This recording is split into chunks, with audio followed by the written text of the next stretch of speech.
저는 오늘 데살로니가전서 3장 1절에서 13절 말씀을 중심으로 해서 환난 속에서도 굳건한 교회라는 제목으로 하나님 말씀을 증거하겠습니다. 이 데살로니가전서는 특별히 계속 강조점이 나오는 게 뭐냐면 예수께서 다시 오시는 것에 대한 이야기가 데살로니가전서 후서에 자주 나옵니다. 종말에 대한 이야기가 나온다. 그럼 왜 데살로니가전서 후서에 종말에 대한 얘기가 끝나는 것이죠. 종말에 대한 얘기가 왜 나오나? 어저께 신문을 보니까 과학자들이 무슨 책을 썼는데 공통적으로 과학자들이 이야기하는 것이 지구 멸망 이론이에요. 거기 이론이 복잡하더라고요. 그러니까 지구가 멸망하게 할 수밖에 없는 몇 가지 요인을 이렇게 설명한 게 있더라고요. 근데 결론은 멸망하는 거예요. 시기가 언제인지는 몰라요.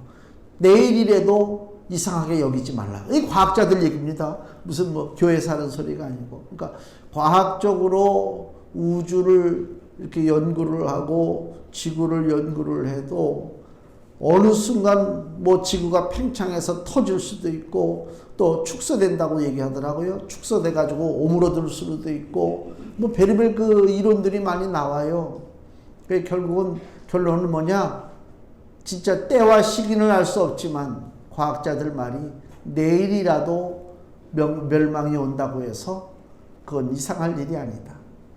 다만 걱정하지 말라. 거기 그렇게 써 있어요. 뭘 걱정하지 않느냐? 당장 지구가 만약에 예를 들어서 열에 의해서 팽창한다든가 열이 빠져서 수축한다든가 그러면 이 땅에 있는 사람들이 다 죽을 거 아니에요. 그 고통에 대해서 두려워하지 말래요. 순간적으로 일어난 일이기 때문에 뇌 신경 전달이 고통을 느끼기도 전에 뇌에 아프다라고 하는 신경 그것이 전달되기도 전에 이미 몸은 사라진다. 그게 위로받을 얘기인지 모르지만 안 믿는 사람들 얘기입니다. 안 믿는 사람들도 이 땅에 마지막은 온다 그 얘기예요. 마지막은 온다. 그런데 여기 데살로니가전서도 보면 마지막에 대한 얘기들이 나오고 왜 마지막에 대한 얘기가 나올까? 그만큼 고통이 심하다.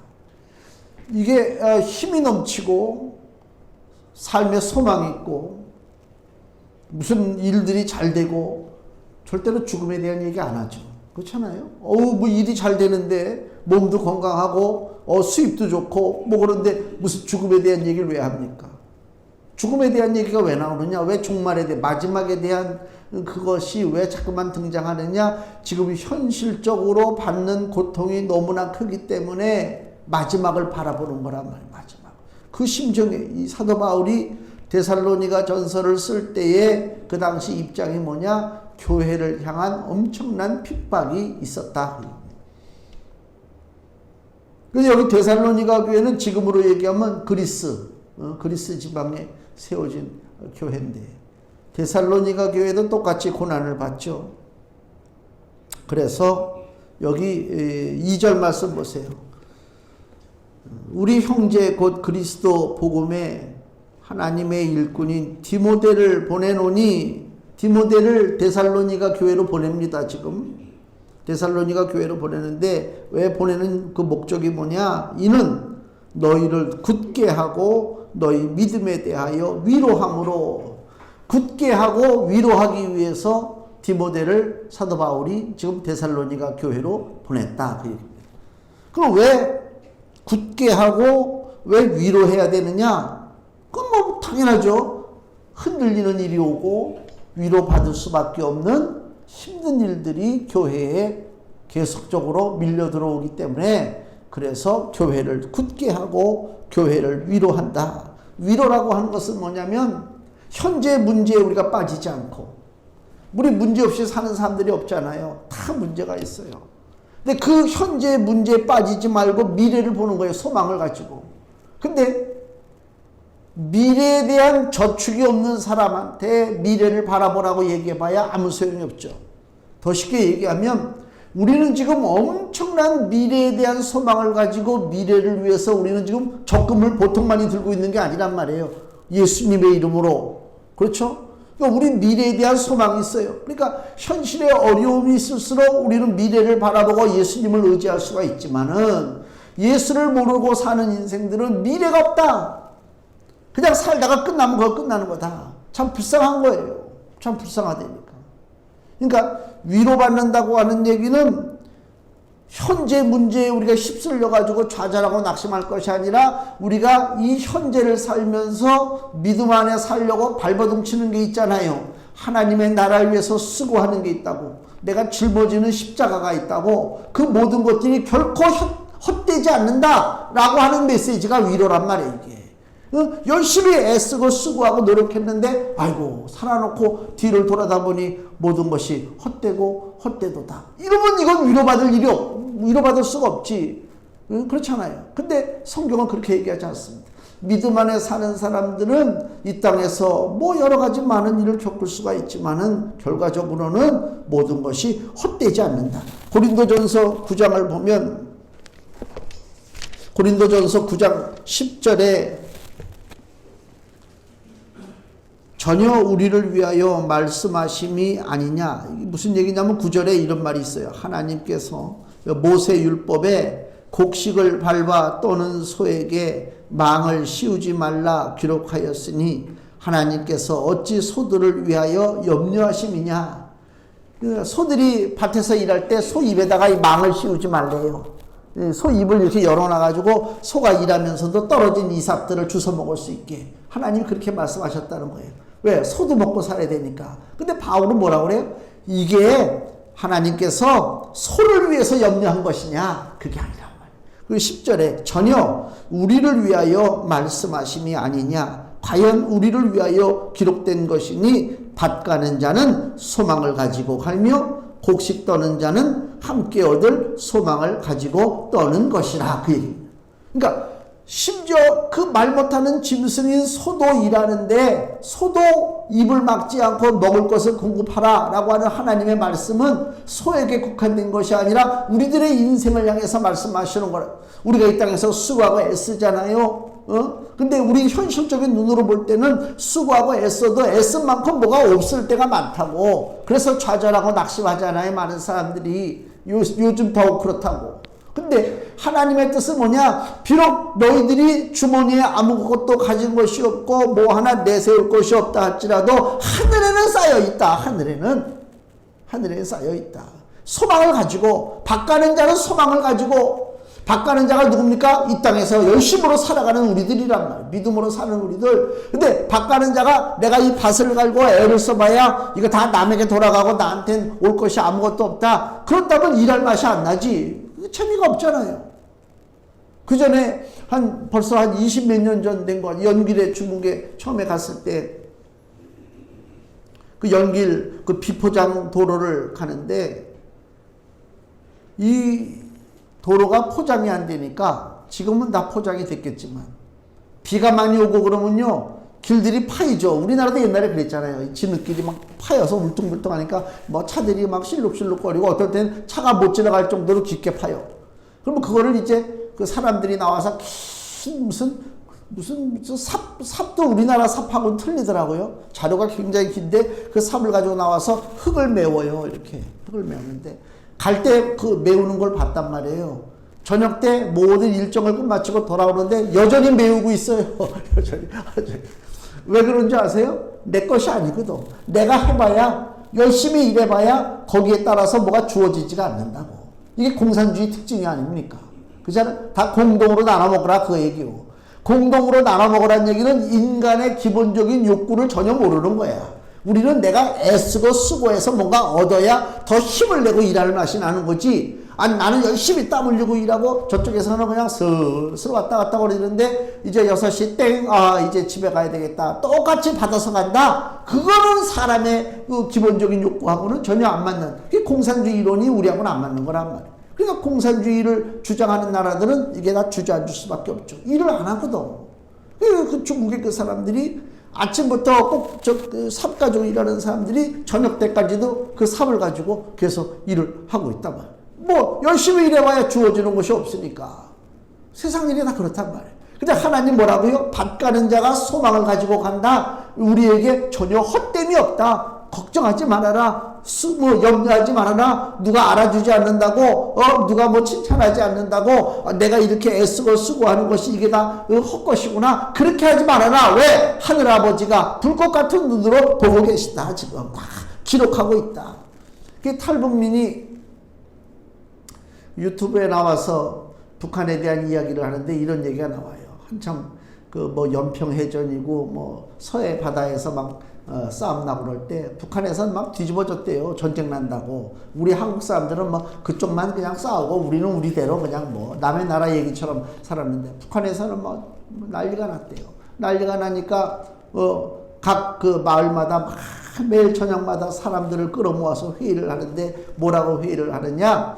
저기 전선에서는 우리 병사들이 죽어가고 있는데 너희들 가만히 있으면 되겠느냐? 발로 먹을 거 내놔라 식량.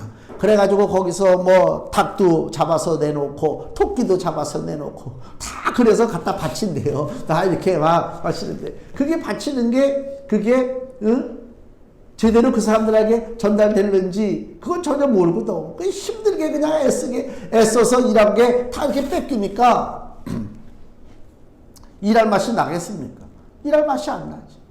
그러면서 나는 그 계급을 모르지만 우리말로 하면 뭐 통장 뭐 이런 사람들이 그 와서 닭 몇 마리, 아무개 토끼 몇 마리 다 기록한다고 그래요.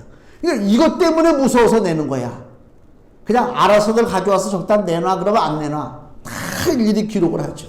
그게 이제 중앙으로 올라가면 너 충성심이 있다 없다 뭐 이거 판단을 하니까. 하나님은 손으로 기록하는 것이 아니라 하나님 마음으로 벌써 하나님이 알고 계시잖아요. 우리가 주 앞에 어떤 마음을 가지고 주의 나라를 위해서 애쓰는가. 어떤 때는 섭섭할 때도 있죠. 저도 그럴 때도 있어요. 막 이제 어떤 사안을 놓고 기도를 하는데 기도를 하는 지가 그 목적을 놓고 기도한 지가 10년, 20년이 돼도 전혀 그거에 대한 하나님의 응답이 없을 때가 있어요. 야, 이게 지금 뭐 하는 짓인가? 10년을 기도하고 20년을 기도했는데 아직도 응답이 없네. 그 낙심할 때가 있다니까요. 근데 하나님은 뭐라고요? 야, 걱정하지 말아라. 네가 이 땅에서 믿음으로 구하고 믿음으로 살려고 애썼던 모든 것들은 내가 다 지금 기록하고 있다. 밭 가는 자는 소망을 가지고 가는 것이다. 그러니까 일꾼이 그 싹을 얻는 것이 지극히 당연하기 때문에 우리 모두가 하나님 나라를 위해서 애쓰고 수고하는 것에 대해서는 추호도 의심하지 말고 걱정하지 말고 반드시 엄청난 그 큰 몫으로 우리에게 주어질 줄로 믿습니다. 소망 가지고 나가는 거예요. 이것을 지금 바울이 디모데를 통해서 데살로니가 그 교회에 이 복음의 말씀을 전하는 거예요. 너희들 지금 환난 받고 있냐? 지금 어려운 상황이 있느냐? 걱정하지 말아라. 그 말씀을 지금 바울이 데살로니가 교인들에게 하고자 원하는 거다. 그 얘기입니다. 그럼 여기 왜 교회가 핍박을 받느냐? 당연히 사단에게 공격을 받고 있는 거죠. 믿음의 성벽이 공격을 받고 있단 말이에요. 지금. 그때나 지금이나. 그러니까 세상은 여전히 마귀가 왕노릇하며 살아가고 있는 세상입니다. 믿음의 사람을 그냥 다 내버려 두지 않습니다. 여러 가지 방법으로다가 우리 믿음을 흔들고 교회를 흔들고 뭐 그런 일들이 벌어지고 있죠. 이 당시에도 마찬가지입니다. 교회를 공격해서 교회가 궁핍하고 교회가 박해를 받아요. 데살로니가 전서 2장 14절 말씀 이해 보세요. 형제들아, 바로 옆에 있죠. 형제들아, 너희가 그리스도 예수 안에서 유대에 있는 하나님의 교회들을 본받은 자 되었으니 저희가 유대인들에게 고난을 받음과 같이 너희도 너희 나라 사람들에게, 여기 너희 나라 사람 누구예요? 그리스 사람들이겠지. 헬라 사람들. 너희 나라 사람들에게 동일한 것을 받았느니라. 유대인은 주 예수와 선지자들을 죽이고 우리를 쫓아내고 하나님을 기쁘시게 아니하고 모든 사람에게 대적이 되어 우리가 이방인에게 말하여 구원 얻게 함을 저희가 금하여 자기 죄를 항상 채움에 노하심이 끝까지 저희에게 임하였느니라. 그 당시에 데살로니가 교회뿐만이 아니고 유대에 있는 그죠? 예루살렘 교회도 그렇고 모든 하나님의 교회들이 지금 핍박을 받아 동일한 지금 핍박을 받고 있다. 어느 한 교회의 문제가 아니란 말이에요.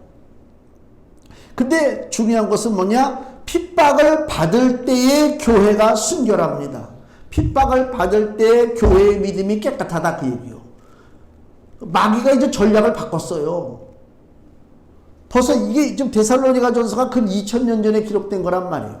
그러니까 2000년 전에 데살로니가 교회뿐만이 아니라 하나님의 교회를 핍박한 마귀의 전략은 뭐냐면 세상의 권력과 세상의 모든 문화와 모든 것들을 이용해서 교회를 핍박하면서 교회가 가난하게 만들어요. 가난하면 사람들이 떨어져 나갈까 봐. 예수님 열심히 믿었는데 가난해. 핍박이 와. 취직이 안 돼. 그 다음에 그 당시에도 공무원들이 있단 말이에요. 공무원인데 어느 날 예수님을 영접하고 예수를 믿었어요. 그 사실이 알려졌어요. 그러면 그 공무원은 그 자리에서 쫓겨나는 거예요. 자기 자리를 잃어버린다니까. 그러니까 믿음이 약한 사람은 이거 안 되지. 나는 여전히 먹고 살아야 되는데. 그리고 교회를 떠나. 그게 이제 사단의 전략이 먹히는 거예요. 그래서 사단이 초대 당시의 교회는 공격할 때 이런 사회적인 거, 물질이라든가 핍박받는 거, 차별 대우받는 거, 이런 것으로 다 교회를 공격했다. 근데 여기 고린도후서 8장을 보세요. 고린도후서 8장 1절 2절 형제들아 하나님께서 마게도냐 교회들에게, 마게도냐도 똑같아요. 그리스에 있는 빌립보, 데살로니가, 베레아 이런 교회들을 통틀어서 마게도냐 교회들 이렇게 얘기하죠. 형제들아 하나님께서 마게도냐 교회들에게 주신 은혜를 우리가 너희에게 알게 하노니 환난의 많은 시련 가운데서, 마귀가 저 시험했잖아요. 환난의 많은 시련 가운데서 저희 넘치는 기쁨과 극한 가난이, 즉 가난인데 그냥 가난이 아니고 어떤 가난이요? 극한 가난이란 말이에요. 근데 그런 극한 가난이 저희로 풍성한 연보를 넘치도록 하게 하였느니라. 교회가 가난해요. 성도들이 가난해요. 근데 연보가 넘쳤대요. 돈이. 마귀의 시도가 실패했다. 교회를 가난하게 만들려고 하는 마귀의 시도가 실패했다 그 얘기입니다. 2000년 전에.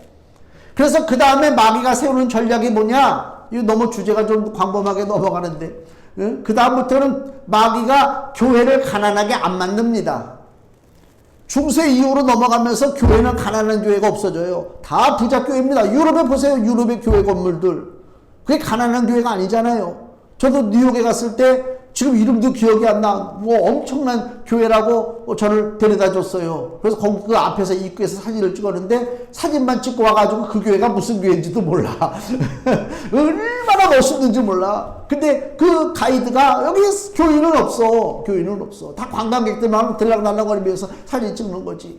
교회가 가난하지 않습니다. 부자입니다. 사단의 전략이 바뀌었다는 것입니다. 지금도 대한민국도 마찬가지.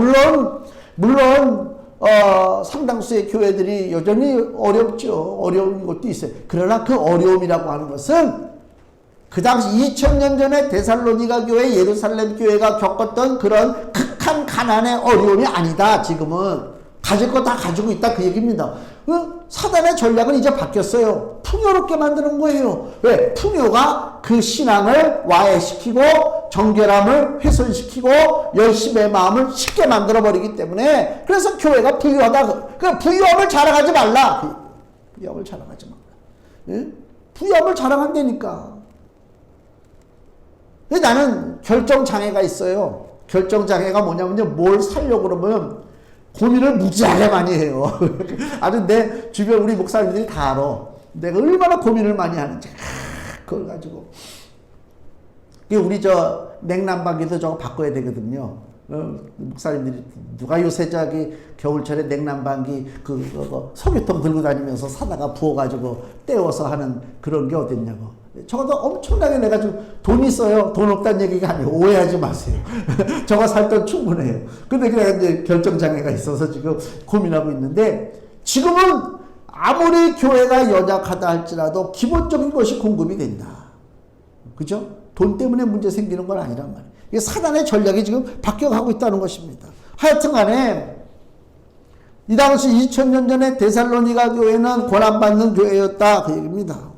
그 교회를 핍박하는데 앞장선 무리들이 유대인들이요. 이스라엘 사람들이 왜 교회를 더 앞장서서 핍박했느냐? 그 사람들은 당연히 유일사상 오직 하나님을 한 분이시다 이걸 믿잖아요. 근데 기독교 사상은 뭐예요? 예수가 바로 하나님의 아들이다. 아니 하나님이 무슨 아들이 있어? 그리고 이게 안 맞는 거예요 지금. 여기 지금 우리 데살로니가 전서 1장을 보세요. 복음의 내용, 데살로니가 교회에 전해진 복음의 내용을 보세요. 데살로니가 전서 1장 8절 주의 말씀이 너희에게로부터 마게도냐와 아가야에만 들릴 뿐 아니라 하나님을 향하는 너희 믿음의 소문이 각처에 퍼졌다. 믿음의 소문이 퍼졌어요. 응? 복음의 그 능력을 믿고 나가는 데살로니가의 교회의 믿음의 소문이 퍼졌는데 어떤 믿음이냐? 데살로니가 전서 1장 9절 저희가 우리에 대하여 스스로 고하기를 우리가 어떻게 너희 가운데 들어간 것과 즉 복음이 이제 데살로니가 교회에 들어간 것과 너희가 어떻게 우상을 버리고 하나님께로 돌아와서 사시고 참되신 하나님을 섬기며 자, 첫 번째 복음이 어떤 복음이냐? 살아있는 하나님을 섬기게 하는 복음이다. 살아있는 하나님을 섬기기 위해서는 어떻게 했느냐? 우상을 버리고 하나님께로 돌아왔어요. 이게 첫 단계예요. 데살로니가 전해진 복음이 우상을 버리고 하나님께로 돌아왔습니다. 그 다음에 10절 데살로니가 전서 1장 10절 또 죽은 자들 가운데서 다시 살리신 그의 아들이 이제 하나님의 아들이 등장하죠. 유대인에게는 하나님의 아들이 인정이 안 돼요. 하나님은 한 분이기 때문에. 근데 저 복음에는 하나님의 아들이 등장합니다. 그 하나님의 아들이 어떻게 했다고요? 죽었대요. 그 하나님의 아들이 어떻게 했다고요? 죽고 다시 부활하셨대요. 그게 10절 말입니까? 죽은 자들 가운데서 다시 살리신 그의 아들. 그러니까 하나님의 아들 예수님이 죽었어요. 그 다음에 살아났어요. 유대인들 뭐라고 얘기하느냐? 왜 죽을 거, 왜 다시 살아날 거를 왜 죽었느냐? 그 얘기요. 어차피 다시 살 건데 왜 죽어? 그리고 하나님이 죽을 수가 있어? 하나님이 어떻게 죽어? 그거 말도 안 되는 거지. 그러니까 예수는 하나님이 아니야. 이스라엘 사람들 생각엔 그거 아닙니까? 그 사람들은 삼위일체에 대한 그 오묘한 진리를 몰라요. 하나님이 왜 사람이 되셔야 했느냐라고 하는 죄에 대한 그 무서움, 죄에 대한 그 통렬한 거, 이거를 유대인들은 몰라요. 하나님이 사람이 되지 아니하면 그 사람이 되어가지고 십자가에서 죽지 아니하면 우리의 죄와 허물이 여전히 있고 우리가 지역 백성 된다라고 하는 그 하나님의 말씀을 유대인들이 깨닫지 못한다. 그러니까 이 복음을 거역한다 그 얘기예요. 그래서 다시 10절 보니까 자 죽은 자들 가운데 다시 살리신 그의 아들 예수님이 하늘로부터 강림하신대요. 다시 오신대요.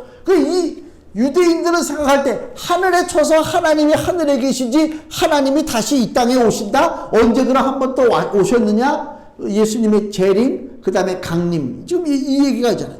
하늘로부터 강림하심을 기다린다고 말하니 그 예수는 누구라고요? 이는 장래 노하심에서 우리를 건지시는 예수신이라. 이게 핵심이요. 예수님은 누구라고요? 우리를 저주와 심판과 지옥으로부터 건져내실 분이 오직 예수 한 분밖에 없다. 이스라엘 백성들은 이것을 이해하지 못하는 거예요. 왜? 하나님이 하실 일을 왜 예수가 해? 그렇지만 그 예수가 바로 당신들 이스라엘이 그렇게 기다리던 그 메시아 하나님이다. 복음이 그렇게 가르치고 있다 그 얘기입니다. 그러니까 이스라엘 사람들 입장에서는 이 복음의 내용을 받아들일 수가 없어서 그래서 막 회방하고 핍박하고 사람을 죽이고 그렇단 말입니다. 사도행전 17장을 보면요. 데살로니가 지역에서 사도 바울이 복음을 전할 때 유대인들이 핍박한 장면이 나와요. 그 사건이 나온다니까. 사도행전 17장 1절 저희가 바울의 선교팀이죠. 앞비볼리와 아볼로니아로 다녀가 데살로니가에 이르니 데살로니가 지역 나오죠. 거기 유대인의 회당이 있는지라 회당에 들어갔어요. 말씀을 가르칩니다. 3절 뜻을 풀어 그리스도가 해를 받고 죽은 자가 해를 받는다는 얘기는 십자가에서 죽는 거죠. 그 다음에 죽은 자 가운데서 다시 살아야 할 것을 증명하고 부활에 대한 말씀을 증명했어요. 이르되 내가 너희에게 전하는 이 예수가 곧 누구라? 그리스도라, 메시아라, 하나님이라 그런 뜻입니다. 이 복음을 전하는 거예요. 그러니까 5절 보세요. 그런 말씀이 전파될 때 그러나 유대인들은 시기하여 저자에 즉 길거리에 어떤 괴악한 사람들을 데리고 떼를 지어 성을 소동케 하여 야손의 집에 달려들어 저희를 백성에게 끌어내려고 찾았으나 아마 야손이라는 사람이 집을 빌려줘서 거기서 복음을 전하게 했나 봐요.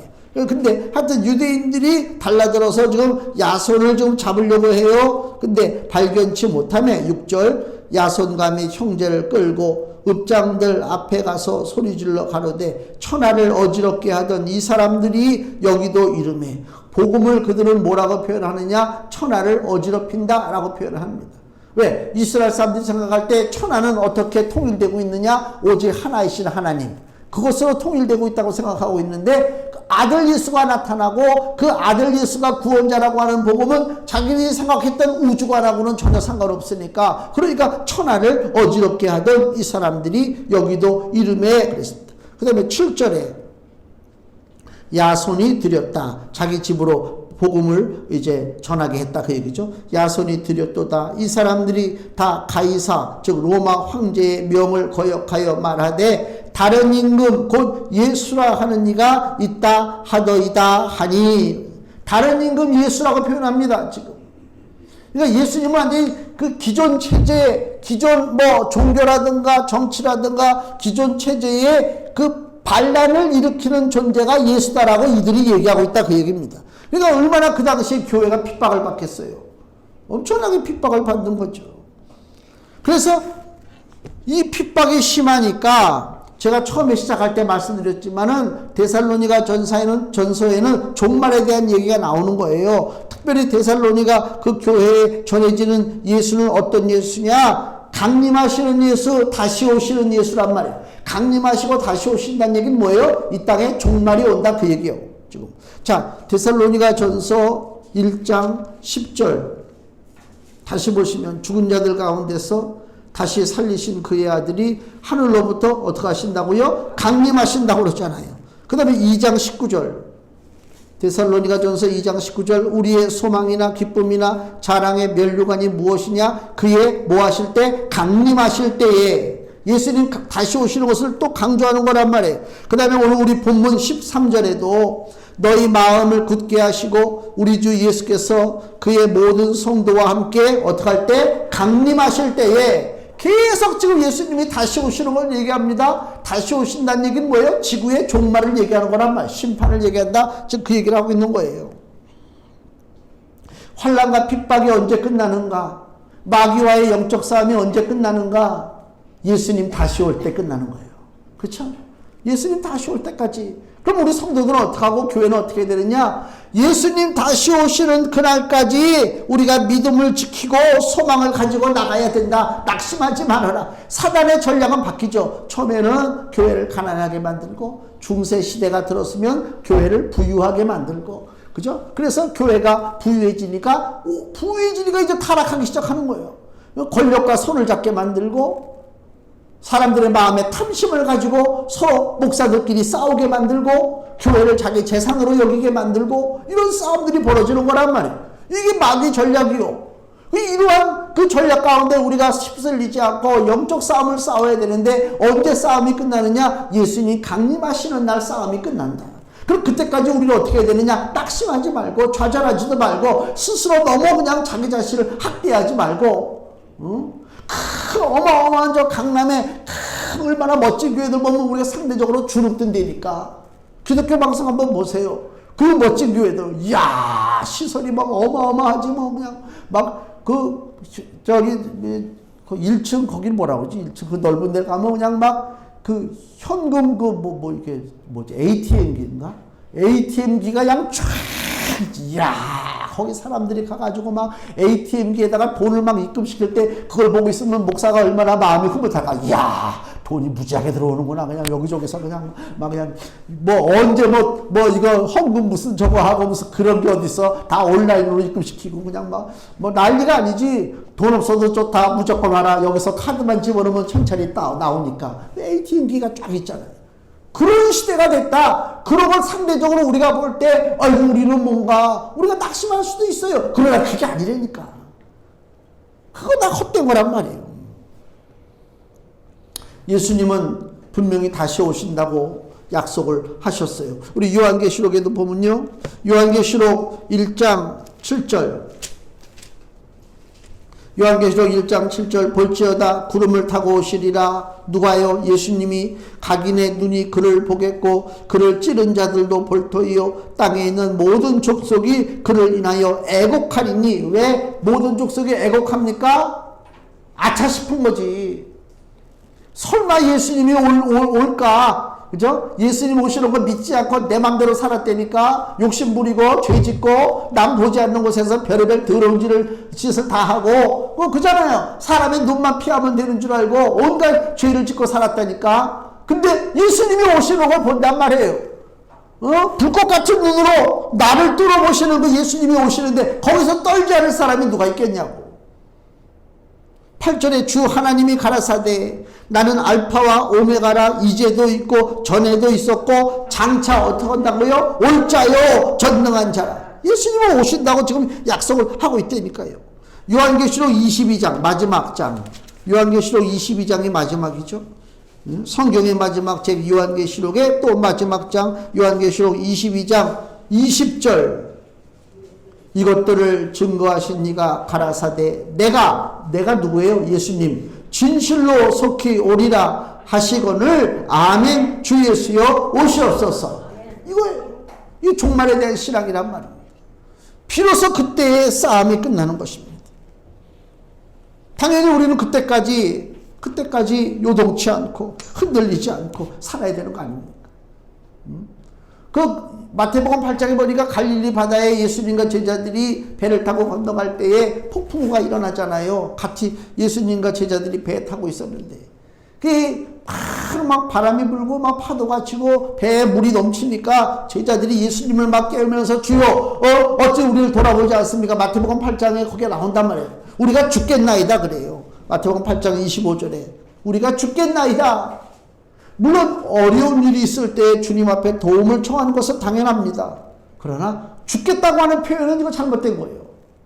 만약에 죽겠다고 하는 표현이라면 예수님을 무책임한 사람, 예수님을 무능력자 이렇게 얘기하는 거하고 똑같아요. 왜? 그 배에 탄 사람들이 누굽니까? 예수님의 제자들이요. 제자들은 어떻게 했어요? 예수님이 직접 한 사람 한 사람 부른 사람들이에요. 너는 내가 이제부터 사람을 낚는 어부가 되게 하리라. 그리고 불렀다가 마태 야 너 돈 받는 세금 그거 하지 말고 나를 따르라. 일일이 하나씩 예수님이 그 제자들을 불렀어요. 부르고 그날 배 타고 갈릴리 호수를 지나가는데 풍랑이 일었어요. 거기서 빠져 죽어요. 예수님이 불렀는데 아무 일도 못하고 그렇게 허무하게. 그게 잘못된 거지. 똑같은 거예요. 관점이. 하나님이 우리를 부르셨어요. 하나님이 우리를 부르셨다는 얘기는 무슨 큰 일을 원하는 게 아니에요. 하나님 마음에 합한 일 한 가지라도 제대로 하면 돼요. 우리 인생의 가치가. 응? 수만 가지 일들을 우리가 하고 살지만 그 중에 한 가지라도 하나님 마음에 합한 일을 하고 살면 하나님 부르심이 그것이 확실한 것이다. 그거 믿음을 갖고 사는 거예요. 내가 주여 이 땅에서 얼마나 살지 모르지만 하나님께서 나를 부르신 그 목적에 맞게 살기를 원합니다. 라고 기도해야 된단 말이에요. 그게 하나님 뜻이에요. 주님을 믿는 거란 말이에요. 이 제자들이 무서워서 우리가 죽겠나이다. 예수님을 야 어찌하여 무서워하느냐 믿음이 적은 자들아. 믿음이 없어요. 믿음이. 예수님을 오해하고 있다니까. 이 세상 핍박과 두려움과 모든 환난 속에서 우리가 이길 무기가 뭐냐? 7절 본문의 7절 말씀. 이러므로 형제들아 우리가 모든 궁핍과 환난 가운데서 너희 믿음으로 말미암아 믿음이 환난과 궁핍을 이깁니다. 근데 그 믿음이라는 게 도대체 뭐냐? 믿음이라는 게 8절 보세요. 그러므로 너희가 주 안에 굳게 섰다 그 얘기예요. 믿음의 뿌리를 내렸다 그 얘기입니다. 응? 믿음의 뿌리를 내렸다는 얘기는 뭐예요? 흔들리지 않는다. 왜 흔들리지 않습니까? 복음의 말씀을 철저하게 신뢰하는 거예요. 씨 뿌리는 자의 비유 마태복음 13장에 보면 그죠? 상당수의 다른 것들이 씨앗들이 자라다가 죽어버려요. 왜? 뿌리가 없으므로 처음에는 기쁨으로 말씀을 받았는데 뿌리가 없으니까 말씀을 인하여 환난이 오고 핍박이 오니까 그것 때문에 뿌리가 타서 말라져서 믿음을 저버리게 되는 일이 벌어지잖아요. 근데 이 데살로니가 교회는 어떤 교회라고요? 주 안에 굳게 선 교회, 믿음의 뿌리를 내린 교회가 되었다, 그 얘기입니다. 믿음을 지키고 승리했어요. 아까 우리 고린도후서 8장 2절을 봤지만 극한 가난 속에서도 풍성한 연보, 기쁨으로, 그죠? 다른 그 유대에 있는 예루살렘 교회를 돕기 위한 그 연보를 한 것이 나오잖아요. 그러니까 가난을 주고 핍박을 주고 교회를 쓰러뜨리려고 했지만은 교회가 쓰러지지 않았어요. 왜 그러냐면 데살로니가 전서보다 아까 고린도후서 8장 다시 한번 보세요. 고린도후서 8장 2절 말씀. 고린도후서 8장 2절에 환난의 많은 시련 가운데서 저희 넘치는 기쁨과 극한 가난이 저희로 풍성한 연보를 넘치도록 하게 하였느니라. 요거를 자세히 보세요. 데살로니가 전서는 AD 한 51년도에 쓰여진 글입니다. 51년에. 요 고린도 후서는 AD 56년 7년에 쓰여진 거예요. 더 쉽게 얘기하면 데살로니가 전서를 쓰고 난 다음에 한 약 5년 6년 지나서 고린도 후서를 썼다고요. 근데 데살로니가 전서를 쓸 때에 데살로니가 교회가 고난을 받아서 가난하단 말이에요. 가난해서 이제 끝날 것 같아요. 곧 무너질 것 같아요. 근데 5년 6년 후에 사도 바울이 보니까 그 데살로니가 교회가 바로 고린도후서 8장 2절에 있는 것처럼 환난의 많은 시련 가운데서 5년 6년이 그 시련이 계속됐단 말이에요. 환난의 많은 시련 가운데서 넘치는 기쁨과 극한 가난이 저희로 풍성한 연보를 넘치도록 하게 하였다. 그러니까 5년 6년 전에 극한 가난이 왔어요. 핍박이 왔어요. 근데 5년 6년 후에 지금 보니까 여전히 그 데살로니가 교회는 그것 때문에 무너지지 않았다. 오히려 그것으로 인해서 더 성도들이 똘똘 뭉치고 하나님 앞에 헌신했다. 그걸 얘기하고 있는 거예요. 이게 복음의 능력이란 말입니다. 지금 무슨 누구 병자 고치고 죽은 자 살아나고 이상한 이적과 기적 은사, 그게 아니고 그냥 말씀대로 교회가 흔들리지 않고 딱 섰다. 복음을 붙잡고 그대로 쭉 나가는 거예요. 내가 우리 교회를 위해서 이렇게 기도하고 보면요, 참 아슬아슬. 문을 닫아야 마땅한 교회입니다. 솔직한 얘기로. 문을 닫아야 마땅한 교회입니다. 근데 문을 안 닫게 해주셨어요, 하나님. 그게 감사한 거예요. 야, 이게 사람의 힘이 아닙니다. 진짜 신기할 정도입니다, 나는. 하나님의 도우심이 없으면요, 벌써 이미 문 닫았어요. 얼마나, 일일이 얘기 안 하지만 그 이유로 말할 수 없는 게 있습니다. 그러니까 이거예요. 복음을 붙잡고 살잖아요. 복음을 붙잡고 살잖아요. 하나님이 그 복음을 붙잡는 교회, 복음을 붙잡는 그 성도 한 사람 한 사람 하나님이 절대로 놓치지 않을 줄로 믿습니다. 그게 진짜예요. 그게. 그래서 그 환난 속에서도 교회가 왜 굳건하느냐? 무슨 부자가 들어오고 무슨 굉장한 능력 있는 사람이 교회에 들어와서 교회가 굳건하느냐? 천만의 말씀이요. 말씀 붙잡고 나가는 거예요. 그냥 죽거나 사나. 딴 건 팔지 않는 거예요. 남들 돌아다니고 베리베리 다 해야 돼. 저는요, 그런 안 해요. 그냥 교회가 내 저기야, 터전이야. 다른 사람들은 시간 남은 목사들, 글쎄 난 모르겠어. 일일이 다 그 사람들하고 어울리질 않았지만은 나처럼 이렇게 다 정시에 그냥 와가지고 그냥 별로 그렇게 쉽지가 않습니다. 그냥 복음만 붙잡고 성경만, 이거 아무것도 아닌 것 같지만 이게 생명이라니까, 이게 살려주는 거라니까요. 하나님이 누구를 복 주시겠어요? 돈 자랑하는 교회 복 주시겠어요? 아니요. 십자가 자랑하는 교회 하나님이 복 주실 줄로 믿습니다. 이게 소망을 가지고 나가는 거예요. 자, 금주의 말씀 보세요. 고린도후서 8장 9절입니다. 같이 읽겠습니다. 우리 주 예수 그리스도의 은혜를 너희가 알거니와 부유하신 자로서 너희를 위하여 가난하게 되심은 그의 가난함을 인하여 너희로 부욕해 하려 하심이니라. 아멘. 예수님이 우리를 위해서 가난하게 되셨습니다. 즉 하늘에 계신 하나님이신 예수님이 사람의 몸으로 이 땅에 오신 것이 가난하게 된 거예요. 그래서 가난 속에서 십자가에서 죽고 부활하심으로 덕분에 우리가 죄사함 받고 구원받았잖아요. 우리가 부유하게 됐다 그 얘기입니다. 그것을 믿는다면은 어떠한 어려움 속에서라도 우리를 향하신 하나님의 사랑이 너무너무 무궁하다. 이것을 우리가 믿을 수가 있습니다. 그 믿음을 갖고 오늘 우리가 환난 속에서도 환난의 정도가 다 개인마다 틀리고 교회도 교회마다 틀리죠. 환난의 정도가. 어떤 여러 가지 다양한 환난 속에서도 십자가를 붙잡고 복음을 붙잡고 나가는 교회는 굳건한 교회, 굳건한 성도가 될 줄로 믿습니다. 기도하겠습니다.